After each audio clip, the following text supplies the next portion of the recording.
So, clients experiencing that kind of tingly fingers or sore elbow, here's a very easy, simple test that we can do there and then just to check whether the median nerve is tight. And I'm going to show you an exercise. Just a little bit of a precursor to that is if somebody's got carpal tunnel or any neural issues, please don't do this. Let them go and see a clinician unless you are one. So the median nerve, you've got a brachial plexus in the neck and it runs down the front of the arm, and if we think about it through the first 3 digits, so the first 2 fingers and the thumb, thereabouts. What we want to do to test it and whether it's got the right amount of range to press overhead or to swing a golf club, for example, we need to put it slowly onto a stretch. Now, nerves are viscoelastic. They don't like high speed or stretching if they're inhibited in any way. So what we want to do is ask the client to very slowly make sure the shoulder is down, so we're lengthening the part at the brachial plexus, and then they want to externally rotate the arm, so we're lengthening a little bit across the front of the shoulder, and then they want to have the elbow extended palm forwards. And as they're going through this, we want them to look straight ahead, so they don't change the tension at the neck, and we want them to tell us when they feel the beginning of tension, tingling or tightness.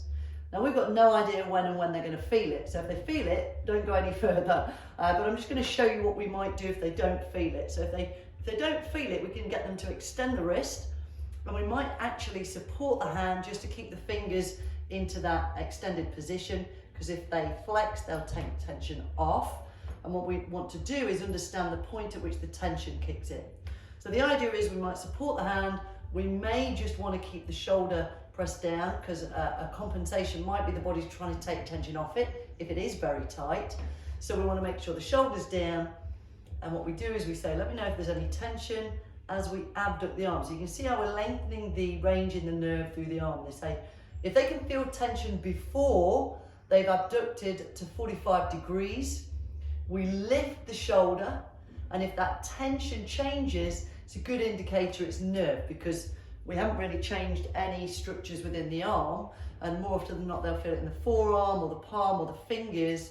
It may feel like tension, tightness, pulling, tingling, but if they're only moving at the shoulder here and shortening the nerve and this sensation changes, then there's a good chance they've got a positive median nerve.